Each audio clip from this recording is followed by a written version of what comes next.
তুই আমাকে কেন কল করেছিস? কি বন্ধুকে অভিনন্দন জানাবি না? আমি তো শালিমা গ্রুপ অফ ইন্ডাস্ট্রিজের প্রজেক্টটা পেয়ে গেছি। কি মিষ্টি খাবি না? মিষ্টি নিয়ে আসবো তোর জন্য। কেন কল করেছিস সেটা বল। কেন কল করেছি জানিস না? তোর বউ সেই প্রজেক্টটা তোকে না দিয়ে আমাকে দিল। একটা জিনিস কি জানিস, তোর বউ না তোর ভালো চায় না।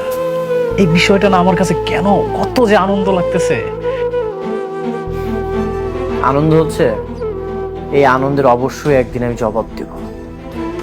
শোন, তুই আমার একটা চুলও ছিটতে পারবি না। যদি ছিটতে পারিস তাহলে ছিড়িস। তুই দেখবি একদিন আমি অনেক টাকা মালিক হব, কোটি কোটি টাকার মালিক। তখন তোর বড় লোক শ্বশুর আছে না, তোর বড় লোক শ্বশুরের থেকেও আমার একটা বড় কোম্পানি থাকবে, আর তুই আস্তে আস্তে ধ্বংস হয়ে যাবে। ঠিক আছে, আমিও দেখতে চাই তুই আমার কি করিস। তোদের সবাইকে আমি একে একে জবাব দেব, কেউ রেহাই পাবি না। আমি অপেক্ষায় থাকলাম তোর কল্পিত সময়ের। দেখবো তুই কি করতে পারিস। ওকে, গুড বাই, টাটা বন্ধু, ভালো থাকিস।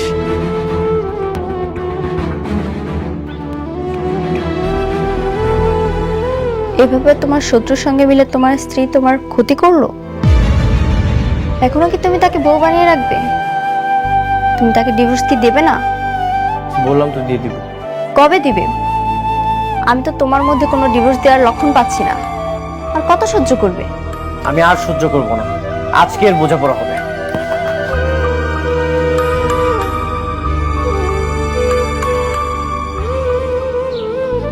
মেঘলা, মেঘলা, মেঘলা বাইরে আসো। মেঘলা, কিছু মেঘলা কোথায়? ওকে ডাকেন, ওর সাথে আমার বোঝাপড়া আছে। মেঘলা, আমি এখানে। কি বোঝাপড়া আছে কম? আমার জীবনের সবচেয়ে বড় ভুল কি জানো? আমার জীবনের সবচেয়ে বড় ভুল হচ্ছে তোমার মতো একটা মেয়েকে বিয়ে করা। এটা আমারও ভুল। তোমার মতো কোটিপতির বিয়া কইরা আমি আমার জীবনটা শেষ করে ফেলাইছি। তোমার তো সৌভাগ্য যে আমি তোমাকে বিয়ে করেছি। আর এই যে আপনারা একটা অকৃতজ্ঞ। অকৃতজ্ঞ আমরা? কি করছি আমরা? আর তুমি আমাকে জন্য কি করছো? 7 তালা কি দালান বাইন্দা দিছো? আর এই দালানে আমরা শুয়ে বসে আরাম করি, দাসী বান্দিকে কাম করে, তাই তো? কি বললেন? আমি আপনাদের জন্য কি করেছি, কি করি নাই সেইটা বলেন। বাবারে, আমরা জানতাম না তুমি কোটিপতি, আর এটা যাই না আমাকে মেয়েরে তোমার কাছে বিয়া দেই নাই। শোনো, টাকা পয়সা দিয়া সবকিছু হয় না, সবকিছুর মাপকাঠি না। ও আচ্ছা, এখন টাকা দিয়ে কোনো কিছু মাপকাঠি হয় না। এই যে আপনারা আমাকে ধ্বংস করার প্ল্যানিং করেছেন। প্ল্যান? কি গাব্বা? শোনো, তোমারে নিয়ে যে প্ল্যান করমু এই সময় আমগো নাই। সেই সময় আমাকে নিয়ে কেন থাকবে? এখন তো তোমার সব সময় নাইট ক্লাবের সেই রং বেরঙের মানুষদেরকে নিয়ে। এখন তো তোমার চলাফেরা বড় বড় অফিসার, বড় বড় পোস্টে যারা আছে তাদের সাথে। অনেক সামলা কথা কও। আমার বস্তিতে আইয়া তুমি আমারে অপমান করবা? তোমারে আমি ছাইড়া দেবো? এমন মাইয়া আমি না। তুমি নষ্টামি করে বেড়াবা আর আমি তোমাকে নিয়ে কিচ্ছু বলবো না, এটা তুমি কল্পনা করলে কিভাবে? আমি তোমাকে আজকে ফাইনাল ডিসিশন জানাতে এসেছি। ফাইনাল ডিসিশন আমি জানিয়ে দিই। ডিসিশন? কি কি ডিসিশন তুমি দিতে চাও শুনি? আমি তোমাকে ডিভোর্স দিতে চাই। আমি তোমাকে ডিভোর্স দিয়ে আমার ভুল থেকে আমি মুক্তি পেতে চাই। আমি সেই দিনই বুঝতে পারছিলাম, যেদিন তুমি আমার চোখের সামনে টাকার জন্য আরেকটা মেয়ের বিয়া করে ফেলাইছো। আমি তোমার সেই দিনই মুক্তি করে দিছি। এইভাবে না, আমার অফিসিয়াল ভাবে মুক্তি চাই। আমাদের যে কাজে বিয়ে পড়িয়েছিল তাকে বলেন সব ডিভোর্সের পেপার রেডি করতে। আমি আপনাদের সাথে কোনো সম্পর্কই রাখতে চাই না। আমাকে ধ্বংস করার জন্য নিজের ইজ্জতটা ব্যবহার না করলেও পারতে। তুমি যে এতটা খারাপ সেটা আমি কখনোই কল্পনা করিনি।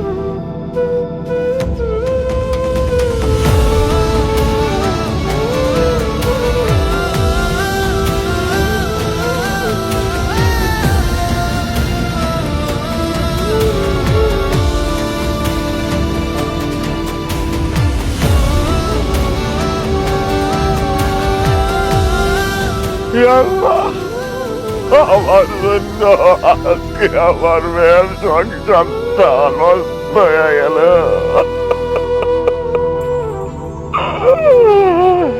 এই জন্য আমি দায়ী। আমার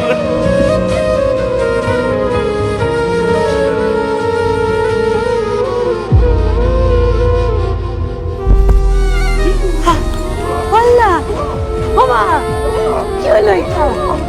আমারে করে না আমারে।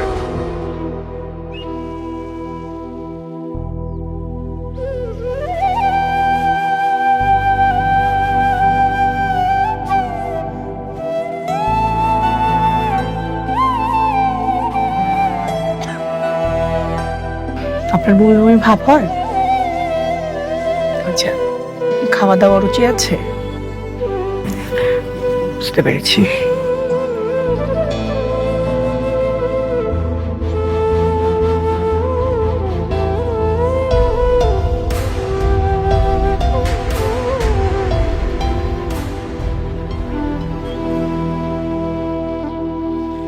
আপনার স্বামীকে খবর দেন, খুশির সংবাদ আছে। আপনার স্বামীকে বলেন মিষ্টি নিয়ে আসতে। কি সুখবর ডাক্তার সাহেব? নতুন মেহমান আসতে চলেছে, আপনি মা হতে চলেছেন। বাচ্চার বাবাকে বলেন মিষ্টি নিয়ে আসতে, মিষ্টি নিয়ে তারপর বাড়িতে যাবেন। কি কি আপনি এগুলা কি কইতাছেন? আমি আমি গর্ভবতী? আব্বা,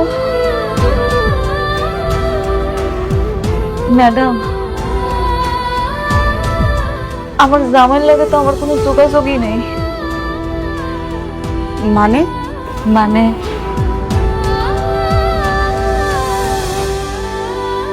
আমার জামাই আরেকটা বিয়ে করছে, এখন সে আমার ডিভোর্স দিতে চায়। তাহলে তাহলে আমার সন্তানের এখন কি হইব? প্রেগনেন্ট অবস্থায় তো স্বামী স্ত্রী ডিভোর্স হয় না, আপনারা নতুন করে আবার সিদ্ধান্ত নেবেন। কিন্তু ওর জামাই তোর সাথে থাকে না, যে নতুন বিয়ে করছে এই জায়গায় ওর জামাই থাকে, ওর নামই শুনতে পারে না। আপনার মেয়ে তো প্রেগনেন্ট, এটা আপনারা আগে জানতেন না, এখন যেহেতু জেনেছেন আবার নতুন করে সিদ্ধান্ত নেবেন, চিন্তা করবেন কিভাবে কি করবেন। না, সিদ্ধান্ত নেওয়ার আর কিছু নাই। আমার জামাইও চায়, আমিও চাই আমাকে ডিভোর্সটা হোক। কিন্তু প্রেগনেন্ট অবস্থায় তো ডিভোর্স হয় না, দেশের তো আইন কানুনের একটা ব্যাপার আছে, ওইটা তো মানতে হবে। আপনাদের সন্তানের কথা চিন্তা করে আপনারা হাজবেন্ড ওয়াইফ আবার নতুন করে ভাবেন, এত তাড়াতাড়ি সিদ্ধান্ত নেওয়ার তো কিছু নাই। ভাবা ভাবিটার কিছু নাই আপা। যেই মানুষটা আমার কথা একটা বড় চিন্তা না কইরা টাকার জন্য আরেকটা বিয়া করতে পারে, যে মানুষটা আমার ডিভোর্স দেওয়ার জন্য উল্টা কইরা লাগতে পারে, আর কোন মুখ নিয়ে ওই মানুষটার কাছে নাম আপনি কোন? না, আমি আর যাব না। পৃথিবীতে তো এমন অনেক সন্তান আছে যারা জন্মের পর বাপ মা কাউরে দেয় না, তাই বলে তারা কি বড় হয় না, মানুষ হয় না? আমি আমার সন্তানের জন্য আছি, আমি ওরা বড় করব, ও জানবো ওর কোনো বাপ নেই। আপনারা যেটা ভালো মনে করেন, আমার যেটা ভালো বলার ছিল আমি বললাম।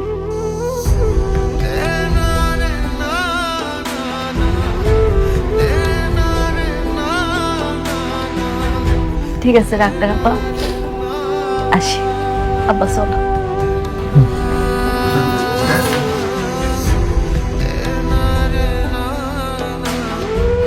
মারে, তুই জামাইরে তালাক দিস না। তোর পেটে যে সন্তানটা আছে তার তো বাবার আদর দরকার, তাই না? তুই তালাক দিয়া দেস, তাহলে তো বাবার আদর পাইব না। আব্বা, তুমি এগুলা কি কইতেছো? তুমি মনে হয় জানো না অনেক কি চায়। তোমার কি কিচ্ছু মনে নাই? তুমি দেখলা না ওই দিন সবার সামনে কেমনে আমার ডিভোর্স দিতে কইলো? মনে থাকবো না কেন? কিন্তু তোর পেটের সন্তানের কথাও তো ভাবা লাগবে। কোনো দরকার নাই মা, কোনো দরকার নেই। যে মানুষটা আমার কথা একবার চিন্তা না কইরা আরেকজনের বিয়া করতে পারছে, তার কাছে আমি ছোট হইতে চাই না। আমার ভাগ্যে যা আছে তাই হোক। কিন্তু ডাক্তার যে কইলো পেটে বাচ্চা থাকলে নাকি স্বামী স্ত্রীর তালাক হয় না। কোনো না কোনো ব্যবস্থা তো ঠিকই করতে হইব। দরকার পড়লে আমি উকিলের লগ কথা বলবো। মারে তুই একটু জামাই বাবাজির সাথে কথা বল। না, কোনো দরকার নেই। আমার পেটের সন্তানের কথা ওর আমি কিচ্ছু কম না। সময় হলেও ঠিকই টের পাই। দেখ যেটা ভালো মনে করো।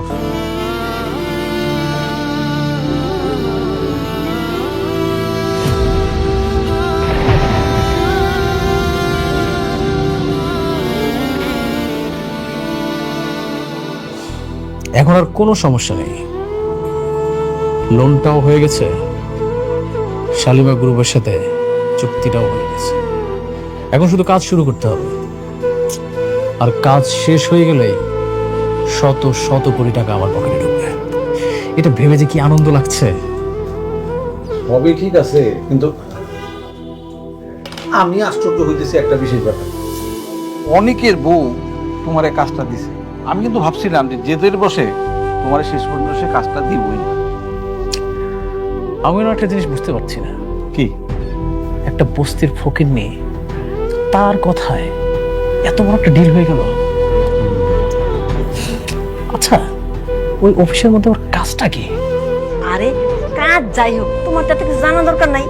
তুমি কাজ পাইছো, লাভবান হইছো, তাই না? তা ঠিক বলেছেন। আমার মনে হচ্ছে কি জানেন, অনিকের সাথে জেদ করেই কিন্তু ও আমাকে কাজটা দিয়েছে।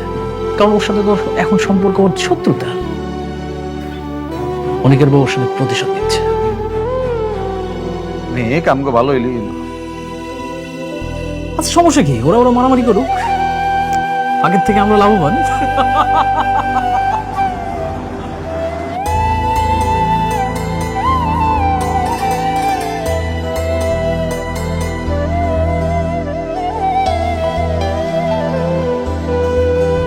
কি ব্যাপার, আপনারা সবাই এখানে খাড়া রয়েছেন যে? Madam, congratulations. আপনার এবং আপনার অনাগত সন্তানের জন্য আমার পক্ষ থেকে শুভেচ্ছা। ধন্যবাদ ম্যাডাম, অ্যাডমিনের পক্ষ থেকে। ধন্যবাদ, একটু রাখেন তো। Madam marketing.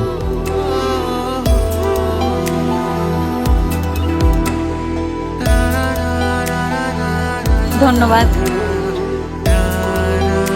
আপনারা সবাই আমার জন্য এত কিছু করছেন, আমি খুব খুশি। ম্যাডাম, উনি হচ্ছেন আলতাফ চৌধুরী। আপনার সাথে মিটিং করার জন্য এতক্ষণ ওয়েট করছেন। আসসালামু আলাইকুম। চলেন না ভিতরে চলেন, মিটিং এ যাই। আসেন, রুমে আসেন। চল আলতাফ সাহেব। আপনারা এগুলো নিচে নিয়ে যান।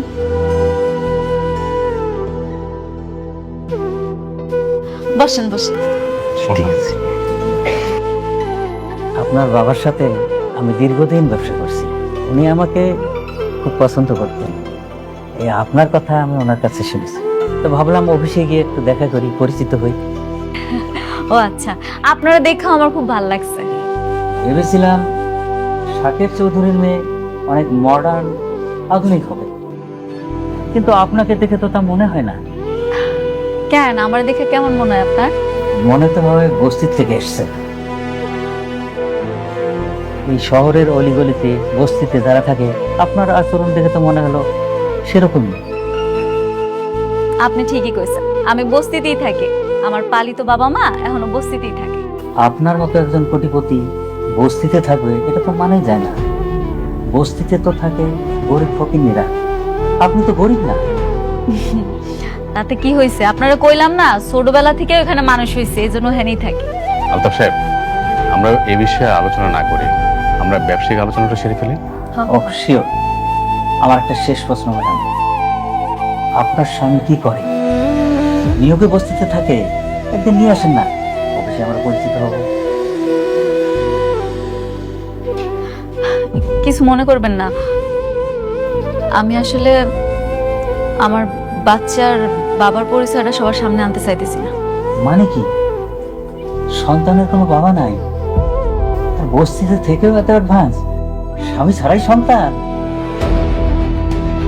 অবশ্য বস্তিতে এরকম স্বামী ছাড়া সন্তান অহরহই হয়। আলতাফ সাহেব,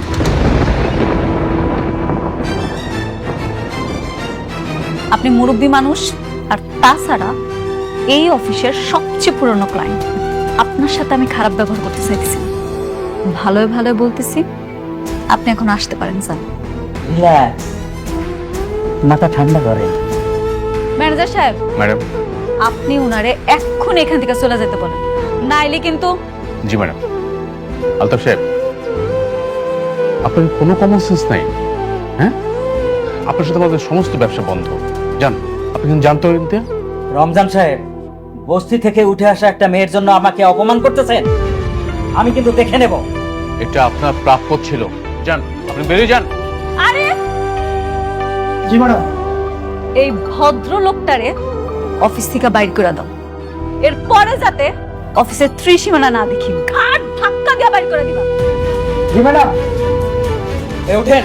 আমার হবে না ম্যাডাম, আমি এর প্রতিশোধ নেব।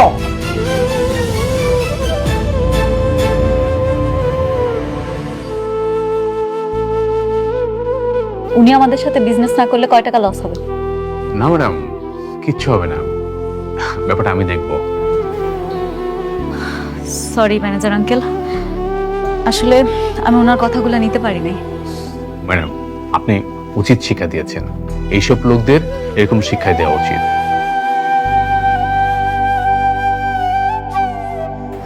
আসসালামু আলাইকুম। ওয়ালাইকুম আসসালাম। কি নেবেন দেখুন। দেখো কি পছন্দ হয় তোমার।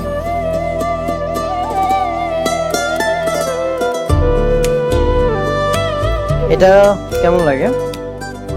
না ভালো লাগছে না, অন্য কিছু লাগবে।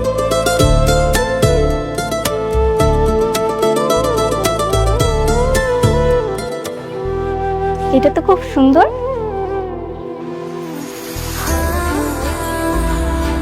এটা তোমার পছন্দ হয়েছে? হ্যাঁ। সরি স্যার, এটা আসলে বিক্রি হয়ে গেছে। কি বলছেন বিক্রি হয়ে গেছে মানে? মাত্রই তো আমি হাতে নিলাম, হাতে থাকা অবস্থায় কিভাবে বিক্রি হয়ে গেল? আসলে স্যার, আপনার আগে একজন কাস্টমার এটা নেবেন বলে কনফার্ম করেছে। আমি এখন এটা প্যাক করব। এটা কত টাকায় সেল করেছেন? স্যার, এটার দাম 2000 টাকা। 2000 টাকা? ঠিক আছে, আমি আপনাকে 10,000 টাকা দিচ্ছি। দেখেন, এটা আমার ওয়াইফ পছন্দ করেছে, যে কোনো মূল্যেই হোক এটা আমি নিতে চাই। আসলে স্যার, সবকিছু তো টাকা দিয়ে কেনা যায় না। আর তাছাড়া এটা অন্য কাস্টমার নেবেন বলে কনফার্ম করেছে। কে নিয়েছে? ওইটা আমি নিছি।